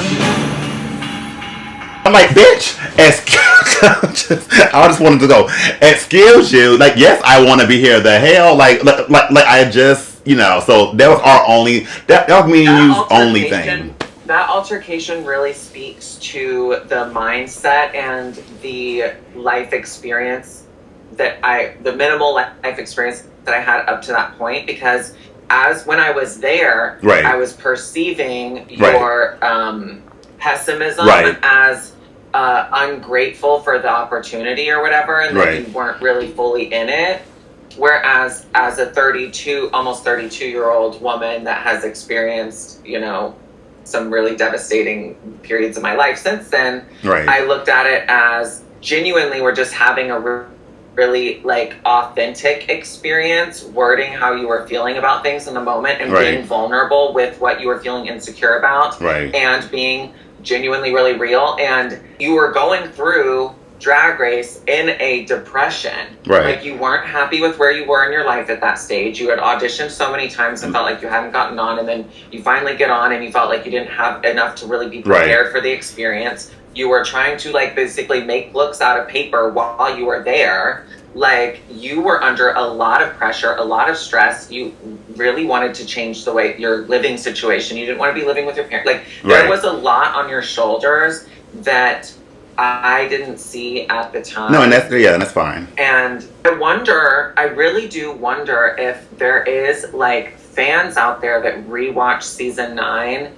after all this time has passed, that also could see things in a different way than they initially saw. You're probably more mature. You're probably too mature. A lot of people still aren't mature. But even though that happened, we got through that, because it was like after that it was Well, because I see that RuPaul really has a connection with you. Like you, like you said that after that moment, you were like, because I see that, you know, like y'all have the connection. I was jealous. I wish that she had looked at me in my eyes the way that she had looked at you in yours, you know. I wanted RuPaul to look at me the way that he looked at you. But okay, so for real, because like, I tell people this, I'm like, RuPaul seemed to really like me and Valentina. So I'm not crazy saying that, right? Like that's I'm not making that up, right? Okay, because I really felt that way. Really liked you. Ru had this like, and you can see it even in the edit of the show. But I remember feeling it when we were there. I remember feeling like you were like her sentimental soul-tied contestant that she like didn't want to give up on. That she like really wanted to help push you and like and make you feel like worthy and like valued and there for a reason. Right. I feel like RuPaul in the sense of like, I know that when she's living in Atlanta, I'm quite sure she went through what I went through as far as like being different and not being accepted like in the scene and everything. So I kind of always had that vibe that she went through the same thing. So that's why I always feel like I connect to her, which is why I'm kind of sad of how things are now, because I don't really feel like I trust her like that anymore, or people from there. But during that time, I really felt like she understood me, and so like so thank you for I guess kind of verifying like what I was saying in my feelings, you know, and thank you for that, for being honest about that. I appreciate that. I really just kept thinking like, what do they want her to say? Like, oh, I felt great. Like that's what it felt like they wanted you to say. Rewatching it. No, and I'm like, it's like. I just grew this massive, because with the hindsight of like my life and just all these years and everything, I was like, she could have easily did a fake it till you make it approach and never let her vulnerability show and like never, but I genuinely think that there's something so beautiful about being like truthful and raw and vulnerable and unapologetically honest, you know? That's what I thought reality TV was. I thought it was like you're going on reality TV to be real. But like I said, we said earlier, it's not about that. Valentina came prepared. So I went there like, I'm gonna be real. Like this is how I feel. And then, for example, like Katya went there and she talked about her depression and everything else. And people were like, woo, woo, woo, woo. But like me, it's like, get over it, bitch. Girl, you should be happy. I'm just like, so anyway, thank you. That we can move on from that. Thank you so much. I really, truly, from my heart, that felt like good to hear. And thank you so much for real. Seriously, like that's probably one of the sweetest things we've had communicated with each other, and you just verifying. I kind of want to cry a little bit, but I'm not. But thank you so much for real. I genuinely mean it. Was All Stars in your thoughts at all, or did it just come up just out of nowhere? All Stars was not in my thoughts until All Stars 3 because Aja was on All Stars 3.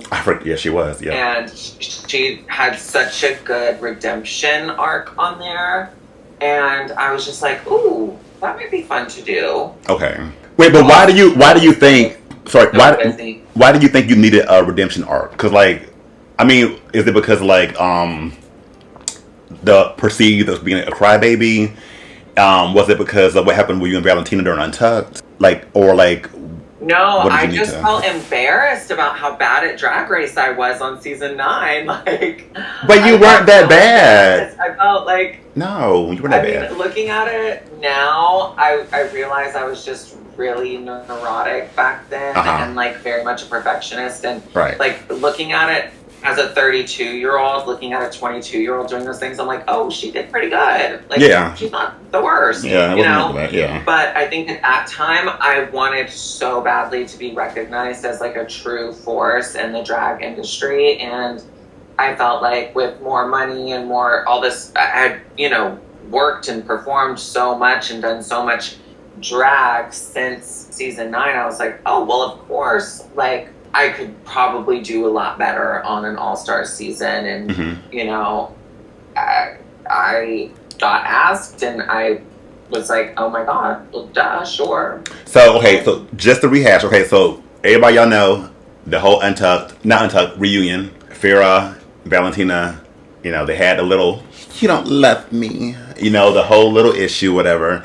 When you got the call... There was a way bigger issue. Yeah, well, bigger than that. It aired. Yeah. When you got the call, because, though... I mean, you were there. That little tiff was a lot longer than what aired. When I say okay, I legit can't remember much. I remember Shay, like, that's when I felt like Shay kind of had my back a little bit, when she kind of got at Valentina about something. And I was like, okay. Because Shay, when this show comes out and everyone's coming for Nina, I will address the fans and I will make it all right. and then what did Shay say? I can't remember what she said. She said, "Where is that? I'm confused." You don't need to be confused about me, Shay. You have a lot of opinions of me tonight. You have such a good memory. When you got the call, did you figure, or did you have a feeling that Valentina would have been there, and that there would have been some kind of situation of y'all having a storyline? I did not even think of it. But weirdly, it wasn't long until after I said yes, I started discovering who all was going to be there. Like, there was one designer I was thinking about hiring for my clown look, and he went and showed me the looks he was working on for other girls from All Stars 4. Oh. And I was like... So you kind of... And so I didn't hire him. Right. I was like, oh. But then I found out that Manila and... Who else did he do one for? I think Manila and maybe Naomi? Okay. Or something. So then I was like, ooh, okay. I ran into Valentina at the Crystal place in Santee Alley. Like right before we went into film, and we were both just kind of like, see you soon. I also already knew Gia Gunn was going to be there, and I really did not think I was going to have any issues with her. Even though like we had a few issues in the past that she brought up. You know, she had like profusely, you know, begged for my forgiveness with that issue that happened at that club that she ended up bringing up on the show. And so I thought we were like over it, and then she just was ready. She wanted a storyline with me so bad, it was just bizarre. Who do you think you had more, if you had to say you had more beef with going in, would it have been Valentina or would it have been Gia? Or was it like equal? I didn't have any beef with Valentina going in, because at this point we had already spoken about it. You know, I had already apologized to her for the season 9 reunion. And we were already like working on mending our friendship, and we're, you know, kind of in touch here and there. We have done some gigs together in Mexico, and like we were on really good terms going into All Stars 4. You know, weirdly, I felt like I was on good terms with Gia Gunn going into All Stars 4 as well. And I left All Stars 4 really only having bad feelings towards Gia. Was mean to me, no one else was shady. I mean, I think Valentina could have like maybe not eliminated me. Because you told me that in episode 2. Yeah, you said that originally you, Trinity, her was trying to make maybe a little alliance, a season 9 alliance, but then they both kind of turned on you and sent you home pretty much. That's kind of what happened. Okay. We had spoken at the pool at the hotel. Okay. About like, let's keep the season 9 girls as long as possible. Do you think there's a chance that the producers could have told Gia to come at you, or you think it was all her? It was all. I think that they were blindsided by that, and they were definitely like, "Ooh, what's this?" So I think that her being able to successfully get into my head at All Stars 4 speaks less about, I mean, it's obviously she's a bitch, right? We know that. Like, but her being able to get into my head speaks more about my lack of self-confidence and my lack of showmanship and entertainment. Like, I think that had I been as good at drag and entertaining just in general, and as confident as I thought I was, if my delusions about where I was in my life back then were real, I would not have been shaken up by her to a point where it would have affected my performance. I think I want to stop you because I don't really agree. I feel like you could be all that and sickening, and people still can hurt you, even if you are on top of your game. Like, I don't think you should put all the weight on yourself. I don't like. I mean, I get it, but like, I don't think you should put all the weight on you. Like anybody can. It can still hurt no matter how top of the game you are. It can still hurt, but at the end of the day, as an entertainer, one thing I've just learned from like all the years of touring and all the years of being in different random clubs and stuff is like nothing is ever going to go perfectly at an event. Nothing is ever going to go perfectly at a job. There's always going to be obstacles there, but at the end of the day, your job as an entertainer is to leave all of those things that got in your way behind and put on a good show. And if you're unable to do that, you have some training to do, you know? Okay, I mean, well, that's fair for you to say. So this leads into, well, because you know, I was saying, because speaking of Valentina, I swear, because as you know, her lip sync song was Ariana Grande. What a coincidence of, you know, us doing Greedy. And I feel like they really just wanted her to have this moment of, y'all, see, she can lip sync. She knows the Ariana song. It was so planned. It was just so like it was gonna be good TV regardless. If she bombed the lip sync, it was gonna be good TV. Yeah. Because it's a second Ariana Grande song. If she nailed the lip sync, it was gonna be good TV. Like it was a perfect setup. Which is how a lot of All Stars 4 was. A perfect setup. It just no matter what happened with how they set it up, it was gonna be good no matter what. As long as it was set up, and it would be good no matter what. Now, this goes back to earlier when I said that one of your trigger words should be highlight. Your talent show was a burlesque moment, and it was going to be you coming out this big, gorgeous compact, and you had all the plans. You had your coiffed hair, and then something happened during the performance where you had a little slip and fall. Whoa! Just give us a little rundown on just that preparing in that moment of all that.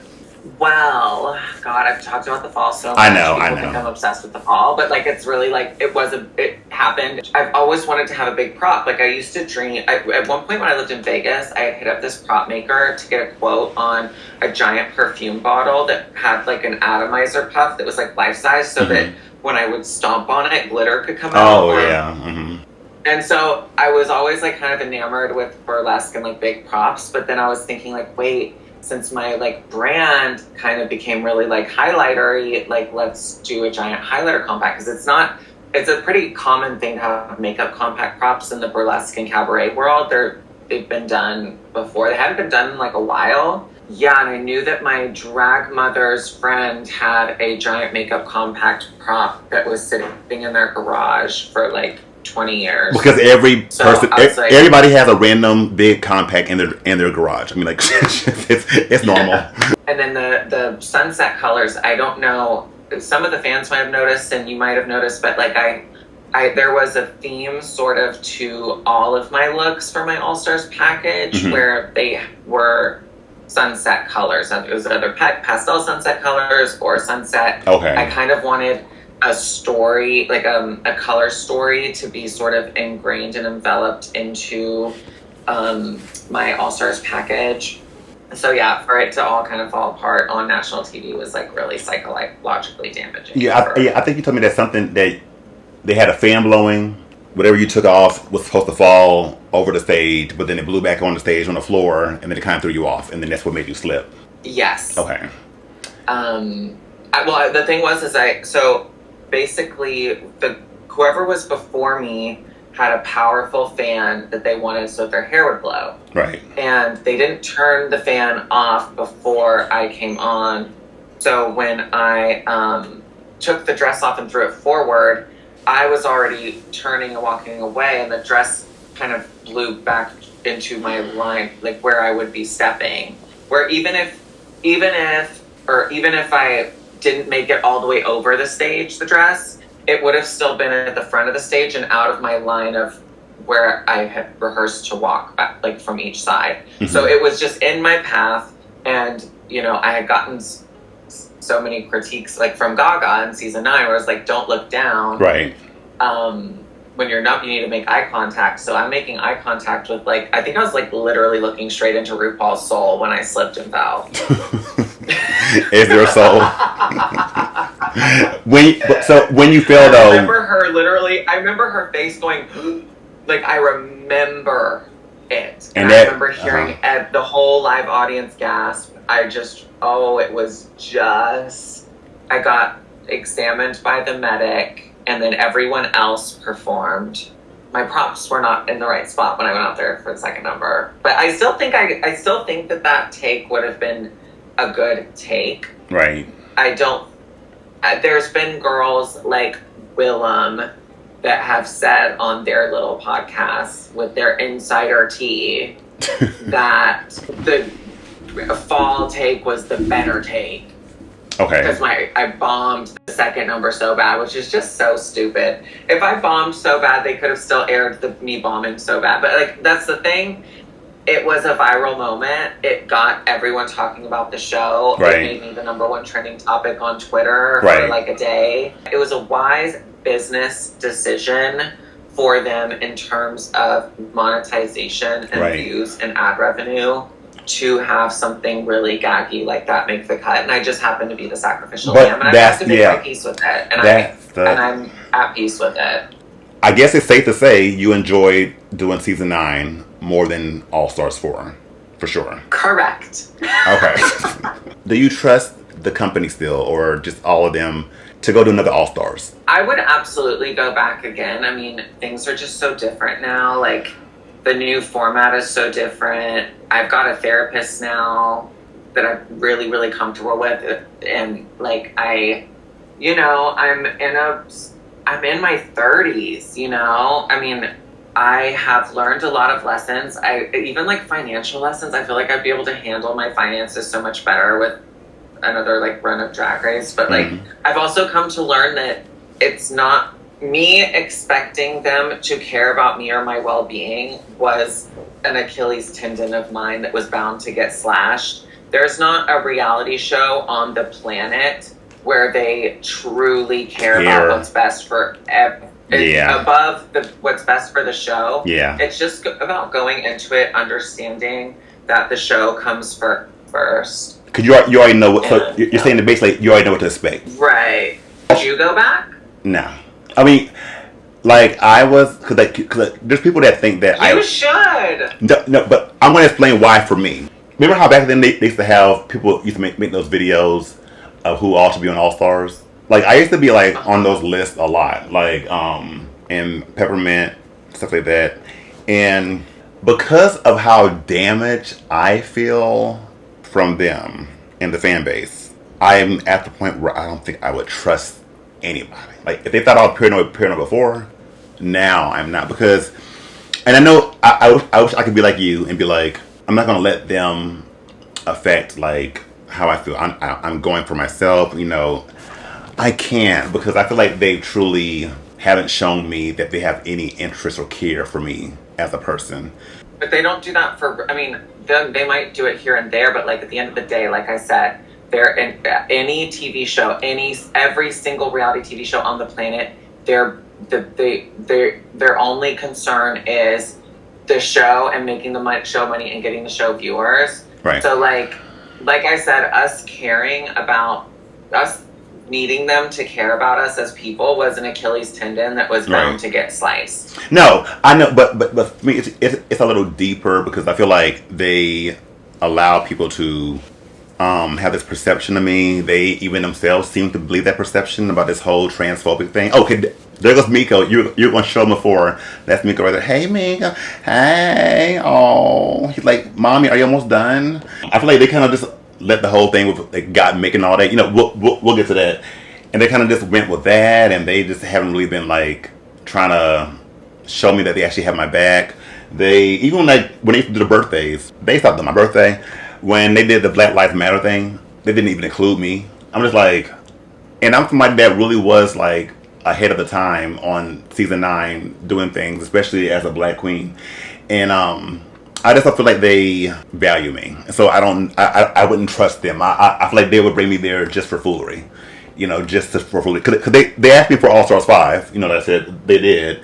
But I had this feeling that Shay was going to be there. And that they wanted me and Shay to have some kind of like beef. Because even like before we did the reunion, when we were like waiting in the back, I told Shay, girl, let's not give them any like fighting or anything, because like we're beyond that. Yeah, I just don't. I don't think I could play their games right now. But I know people would like me to go on All Stars. That's fair. Yeah, I mean, like, fair. yeah, I mean, like, yes, I would. In a perfect world, I would love to do All Stars. But no, more so, I would love to do like when they have the little simple stuff like the Christmas special, you know, the Halloween, like just something like, you know, something like that, like to like be like, hey y'all, I'm still here, y'all, like, and then maybe All Stars. But like in a perfect world, I would, but I just don't. For me, I just don't think they have my best. And I get what you're saying. And I agree with you. I don't think they have my best benefit, my best. And then I'm like, do I even want to attract more of these crazy Drag Race fans? Because y'all could be crazy, like I mean, like really crazy. So I don't know. They know they're in the front lines fighting for us in every comment Yeah, section. yeah. So I'm like, I don't know. Yeah. On All Stars 4, you were publicly trans by then. Well, not by. You know what I mean? Like you were openly trans. Like you were like, yes, I'm a trans woman. Correct, right? By 4. Correct. Incorrect. No. Oh, okay. I did not come out as a trans woman until December 2023. Oh. Okay. Yes. But I had started like fully living as a girl in my social media hiatus in the pandemic. Okay. Like 2020. I told my closest best friend in November of 2019 or December 2019. So right before we started going into lockdown. And of course I told my therapist, Amy, as well. And then, you know, she untimely passed away on Valentine's Day a few months later. And you do think that it's important for somebody to have a therapist when they're thinking about transitioning or like just going that route? Like you think it's important to kind of like, yeah.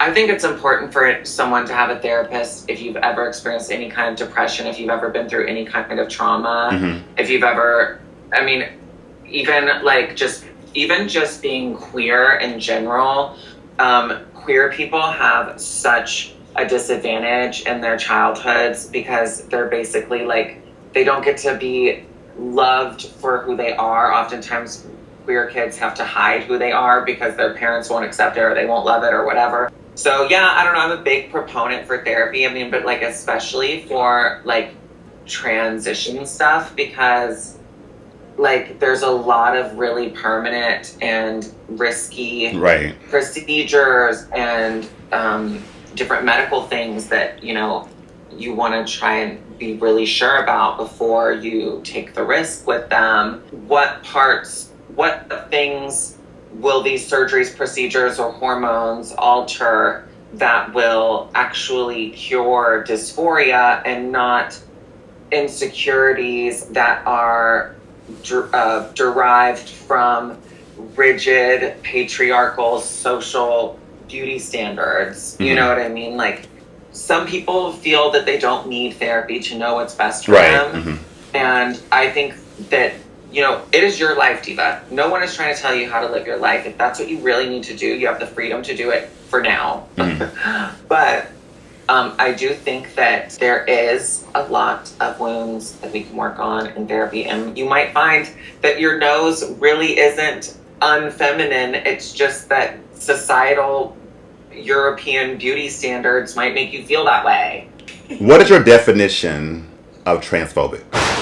Oh my God. Well, my definition of transphobic is like a clear hatred and a clear inability or lack of determination to understand, and someone that like actively discriminates against somebody for their trans identity, for sure. So would you say of the years that you see me across or know me that I give transphobia? I'm asking because I'm just absolutely not. And I talk about this anytime your name gets brought up, like, and people have asked me that before, and I'm like, no. I saw a video. I think that there's like there's a tongue-in-cheek, like there's humor and there's joking, and I think that if you had, your type of drag doesn't even make sense for you to be transphobic, right? Because you have such an appreciation for femininity, right? Like, and it very clearly reads in the kind of art you do. Right. It just doesn't, like, actually, no one could really make me believe that Nina Bonina Brown is transphobic. Because you know that came from the whole thing of me reviewing the season with your ex roommate that I know about. That you can I say the name or no? Like can we go there or no? Not okay. So Farrah or Cammy was roommates with Mick. I never knew that. But anyway, you know, I watched this. You know, I watched the season. It was the curvy whatever runway. You know, where they had to show their curves. And, you know, Mick had the curves. I'm like, oh, well, we know why they have the curves. Pretty much, that's like what I said. That was blown into me being hatefully violent and attacking trans people just by saying we know somebody has curves or why. And Mick even themselves said that they are F to M or, you know, they transition. So, I mean, it's no secret.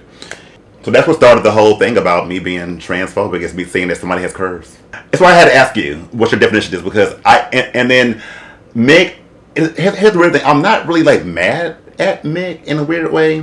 I'm more mad at the fact like he didn't really like Valentina. He didn't really try to say anything to anybody. Be like, y'all, it's not that serious. I think he actually thrived off of it and like benefited from it. Honestly, to become bigger. While I was the sacrificial lamb, as you say. Sorry, go ahead. No, yeah, I mean, but like also like I don't know. Living the trans feminine experience, like, I feel like in my observations of trans masculine experiences, they literally get to transition into the privileged gender. Mm-hmm. And they tend to, I mean, not to like compare, I guess, like struggles or whatever, but like, I feel like, for the most part, once they've transitioned into a man, they get to experience more privilege than they did before. Mm-hmm. Whereas when you're starting off as a man and transitioning to a woman, you're actually giving up a lot of privilege to live that life. And when it comes to like who is the most attacked with transphobic violence and hate speech, it's always the trans women. It's always the trans women that are thought of when they're making new, you know, discriminatory legislation. And not to say, like, I'm not saying all of this to say that trans men don't have their struggles and they aren't discriminated against or whatever. I know. But what I'm just saying is like making a playful comment. Yeah, I can see obviously how people could think it could be in bad taste or whatever, but to call you a violent transphobe for making maybe a little bit of an insensitive joke, it's just really blowing it out of proportion. But I want but I would like you to explain to me, because in my mind, I don't get what's insensitive about saying that this person has curves, or like we see why, you know, like we know why they have curves. Like that's not. For me, it's not, but you can explain to me like I don't why think people that would think it was your intention to be insensitive, but I can see how hypersensitive people that are watching that might be trans masculine, that might not have the access to certain hormones or care or whatever, that are already feeling really insecure about a feminine curved body that they really don't want anymore. I could see why they might get their feelings a little bit hurt from that, but I also don't think it was, I think what the real point of it is that the joke wasn't made with an intention to hurt trans people, and it wasn't an intentional way to make people feel bad. It was just a sort of observation that Mick had some curves. Yeah, and but not only that, are there not men, like biological men, that have curves as well? Like, is that Alexis? Right. so I'm just like, so are you saying that men can have curves? A lot of people do. Right. It's like, That's the thing. They projected that you were saying it in a way that it was because he was a girl before, but anyone that can have anyone can be curvy. Like, it wasn't a specific attack on his old identity peeking through. Like, it was just an observation that like got blown up way out of proportion because you're just the the villain of the century. Right. I'm the villain. This is transphobia right here, y'all. Not people who are out there beating up trans women and killing them and everything. This is transphobia. And creating laws to ban us from healthcare and ban us from bathrooms and ban us from public spaces. Right. And those same people are quiet when it comes to those things. Actual transphobe. Okay, everyone watching this. There is real, actual, violent transphobia happening right now. So y'all need to stop attacking other people within our community and go attack the real transphobes. They won't. On the right that are actually making real legislation. Stop wasting your time attacking all of us that are on the same side and go put that energy towards people that are trying to ban us from existing. They won't. They won't. Because all they care about is what's going on in the drag race realm. That's what's important.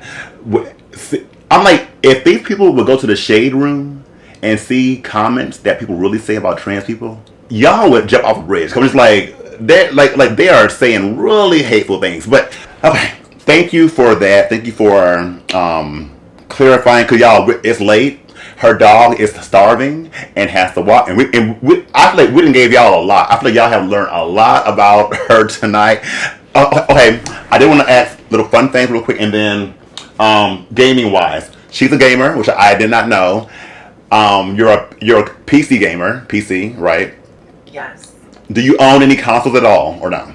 I have a PlayStation 5. I have 2 Nintendo Switches, and I have all my old I have a what is it called? A Nintendo 3DS. Okay. And that's pretty much it. My PC. Okay. Mario or Sonic? Sonic. Really? I'm a Sonic girly through and through, yeah. Okay. I still use my Chow Garden from Sonic Adventure 2 Battle. I have a Chow Garden on my PC. Mortal Kombat or Street Fighter? Mortal Kombat. Okay. Resident Evil or Silent Hill? Resident Evil. I want to ask, but you haven't you played it one time. I'm still asking, but I know your answer. DVD or Outlast? I know you're gonna say DVD though. Cause you said DVD. Okay, you said you did Outlast one time and it was too scary. Too scary, girl. That shit traumatized. I've had nightmares. I have to say it's so scary because it's so well made. Yeah. Like it is very immersive and it is very scary. Like they did a killer job at making that game. It is too scary for me. Okay, are you single and looking for anybody, or not looking at all? I'm single, and I've been single for over 2 years. Okay. I'm a little bit more open-minded to love now than I was the last 2 years, but I'm still also just I'm really content with my solitude at this stage of my life. So if someone's going to date little old me, they better be damn good. And better bring a damn good improvement to my life. Are you dating a guy who is saying he's straight, or do you want a twink? Does it matter? Just curious. I do tend to like a good pansexual prince. Okay. But yeah, I almost exclusively attract straight men. Okay. Any hookups with celebrities? I mean, aside from random band guys and are they celebrities? I'll just have to phone. Jerry Springer or Maury? Maury. Okay. Those were some little fun questions. If y'all tell people where they can tip you, where they can follow you, find you, those kind of things. All right. Well, I will go ahead and type my Venmo here. Yeah. So that you can superimpose it on there if needed. I see it. It's just at Farrah Moan. And then y'all can tune in every Tuesday and Thursday on my Twitch profile from 4 p.m. to 7 p.m. Pacific time. Mm-hmm. We play Dead by Daylight, Fortnite. Sometimes we play some other games. We do a lot of community events, and we also do some giveaways. Sometimes we gave away a Steam Deck and a PlayStation 5 this year. And then you can check me out on Instagram and TikTok at Farrahized, same as always. So. Oh. Yeah. Come on over, Vin conmigo. Is there any closing words at all? Any other thing, last thing you want to say, or think you got it all out? I mean, really, I am just like so glad that you and I have reconnected, and I just want to thank you so much for having me on your show. And I had so much fun, and I really look forward to us playing some games together. Yeah, we have to. And I would really love that. So thank you. And the bar. Fans for watching. And the workout. We have to do the workout. We have to do the workout. We're putting Holding Out for a Hero on, and we're blasting through that 6-minute workout, honey. Thank you guys for watching this. Thank you once again, Cammie or Farrah, for just taking the time out of your day, because we spent doing about 3 hours, I think. I'm scared to edit this. Will I even edit this? So thank you for taking the time out of your day for real to do this for me. I appreciate it. Thank you so much. All right, y'all. Well, thank y'all for watching this. This might be 3-part interview or 2-part, I don't know, but thank y'all for watching. Hope y'all learned something, listened, and took things in, and yeah, maybe I'll get somebody else to interview again. We'll see. Talk to y'all later. That's all, folks. And